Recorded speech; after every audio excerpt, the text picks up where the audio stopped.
From the CyberHub bunker and studio, you're tuning in to the CyberHub Podcast. And now for your host and CISO, James Azar. Good morning, security gang. Happy Monday and welcome to another episode of the CyberHub Podcast. Thank you all for tuning in this morning, Monday, May 8th, 2023. I hope everyone had a relaxing weekend, as good as one can have. We're back from Dallas, Texas. In the studio, we've got a packed show this morning, a slew of vulnerabilities, a slew of new ransomware actors, some updates on the Dallas ransomware attack on Western Digital, as well as Joe Sullivan stealing the headlines over the weekend. We'll get to that all on this morning's show. Please make sure to subscribe, cyberhubpodcast.com, cyberhubpodcast.com. Find all the latest. You can catch it all there. All the latest content, everything else. We had a great time at the Dallas Data Connectors event. Some great shorts that are available on our YouTube channel. Go check those out as well. Now, without further ado, join me in raising our espresso this morning, my double espresso coffee cup. Cheers, y'all.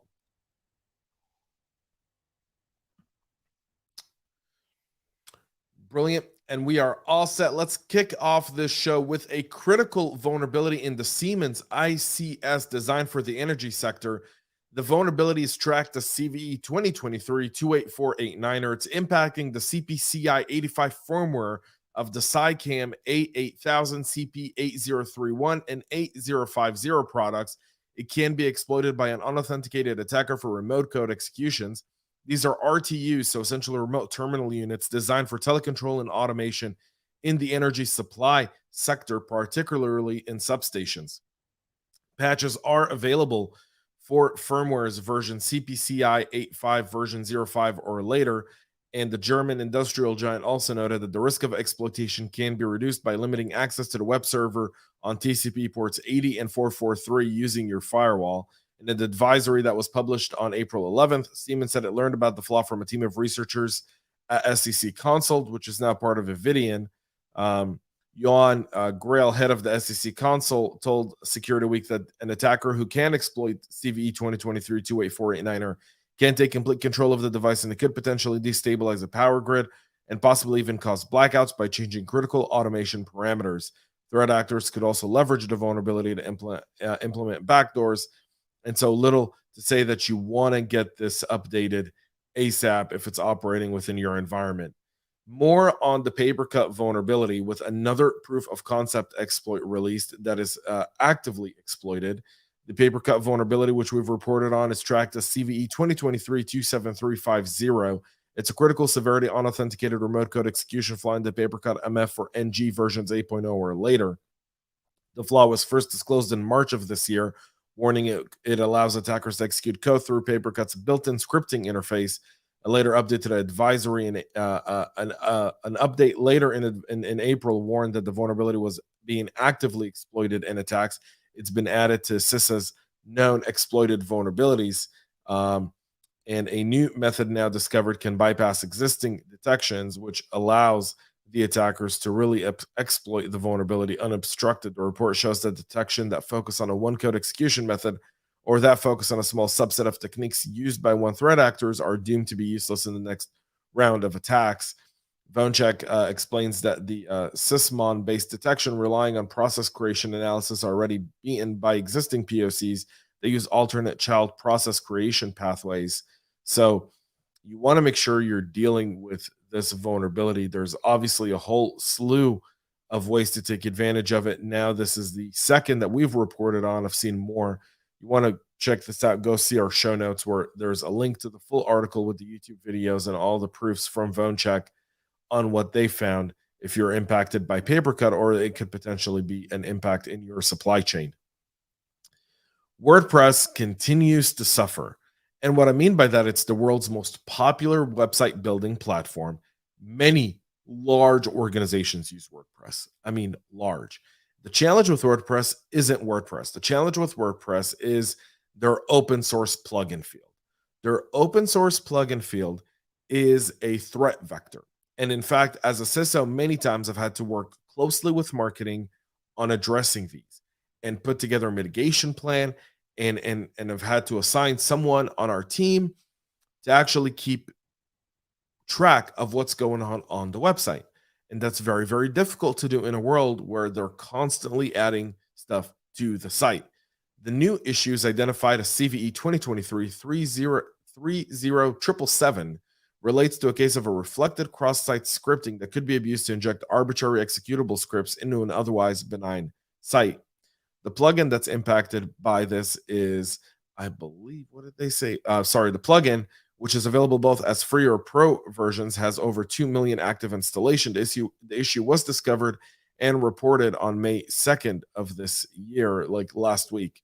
The vulnerability allows an unauthenticated user from stealing sensitive information, in this case, privilege escalation on the WordPress site, by tricking a privileged user to visit a crafted URL path. The reflected cross-site scripting attacks usually occur when victims are tricked into clicking on a bogus link sent via email or another route. So there's that there, and you want to make sure to address that. And one thing I would do is when you see these, just share them with whoever the website admins are. Make sure they're aware of them. Have a mitigation plan in place. Make it part of kind of like your vulnerability management system, and move it along. And that's going to be really, really, really significant there as well. All right, we're moving on to another one, Akira, which is a new ransomware operation going after our types of businesses, y'all, the enterprise. They've been slowly building a list of victims. They're breaching corporate networks worldwide. They're encrypting files and then demanding $1 million ransom. They've launched in March of this year. Akira claims to have already conducted attacks on 16 companies in different various industries, including education, finance, real estate, manufacturing, and consulting. While another ransomware named Akira was released in 2017, this appears to be just we haven't done our research. We like the name Akira, and so that's what we're going to operate under. A sample of the Akira ransomware was discovered by the malware hunter team, who shared a sample with Bleeping Computer so it could be analyzed. When executed, Akira will delete Windows shadow volume copies on the device by running the following PowerShell command. And it's great to take this PowerShell command, tag it, so if anyone's trying to run it, you block it. The ransomware will then proceed to encrypt files that contain the following extensions. When encrypting, the encryptor will skip files found in the recycle bin, system volume information, boot program data, and Windows folders. We'll also avoid encrypting the Windows system files with exe.lnk, DLL, MSI, and sys. When encrypting files, the ransomware also encrypts and appends the .akira extension to the file's name. An example of file named 1.doc would be encrypted to 1.doc.akira, as shown in the encrypted file before. Akira also uses a Windows Restart Manager API to close processes or shut down Windows services that may be keeping a file open and preventing encryption. They'll then add the README text, obviously letting people know that that's what they're going after. They do have a data site leak. Sorry, I can't. Data leak site. I can't. It's Monday morning. Can you guys please forgive me? It's Monday. Akira will breach a corporate network, spread laterally. Then they'll try to blackmail people through their data leak site, whatever. And there's that. So another group on the move here. The city of Dallas, which was hit by which now we know was hit by the Royal ransomware attack. So on Thursday, I was in Dallas at Data Connectors. That evening, as I was flying in Wednesday night, get text letting people know that, hey, city of Dallas is under a ransomware attack, just ahead of the show. So local media reported that the city police communication and IT systems were shut down. This led to having a 911 dispatcher having to write down received reports for officers rather than submit them via computer-assisted dispatch system. The Dallas County Police Department website was also offline for part of the day due to the security incident, has since been restored. Today, they've confirmed that the ransomware attack caused the disruption, and now they're saying Royal Ransomware is behind it. And that's really the story there. The city has confirmed that a number of servers were compromised, impacting several functions around the Dallas Police Department, and some of the issues impacting the mayor and city council were notified of the incident. But as of right now, not a whole lot of information on how they got in. The Royal Ransomware Group are the ones that are behind this one, and a photo of the ransom note shared with a Bluetooth computer allows to confirm the operation. The Royal Ransomware operation is believed to be an offshoot of the Conti Group, which was technically shut down to come back under a new name. It's unknown if any data has been stolen from the city of Dallas. I can tell you, speaking to people I know that are on the ground there battling this ransomware attack, it's significant because it did target some of the more critical functions of the city of Dallas. And so keep that in mind. Western Digital has also said that their attackers stole customer data in the March cyber attack. The company emailed the data breach notification late Friday afternoon, hoping it would die off over the weekend, warning that customers' data that was stored in the Western Digital database was stolen during the attack. Based on the investigation, on or around March 26th, an unauthorized party obtained a copy of the Western Digital database that contained limited PII of our online store customers. The information included customer names, billing, shipping addresses, email addresses, and telephone numbers. As a security measure, the relevant database stored in encrypted format, hashed passwords, and partial credit card numbers. Western Digital has taken its store offline while they continue investigating the incident, with the store now displaying a message stating we'll be back soon. We are unable to process orders at this time. The company expects to restore access by next week. Western Digital also warns impacted customers to be vigilant against spear phishing attacks where threat actors impersonate the company in order to gain more information. So they shut down their systems. They're now coming to the fact that there is a data leak. The question is, was customer data compromised here? Was the data you stored in Western Digital compromised? And if it was, how significant is that? So we'll see that. And we'll end with this story.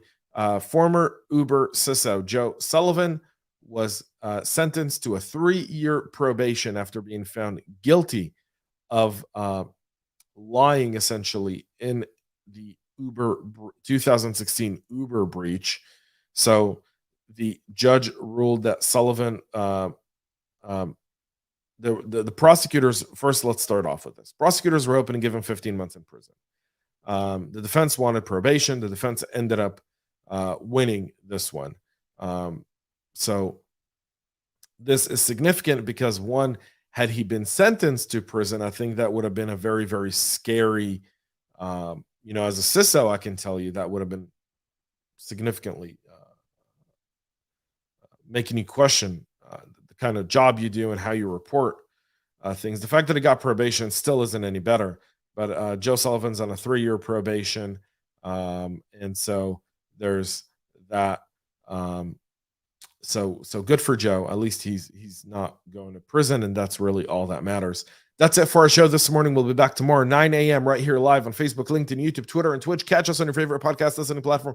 Make sure to subscribe. And most importantly, y'all, on this Monday morning, stay cyber safe. We love feedback, so make sure to connect with us on social media and subscribe to our podcast on your favorite podcast listening platform.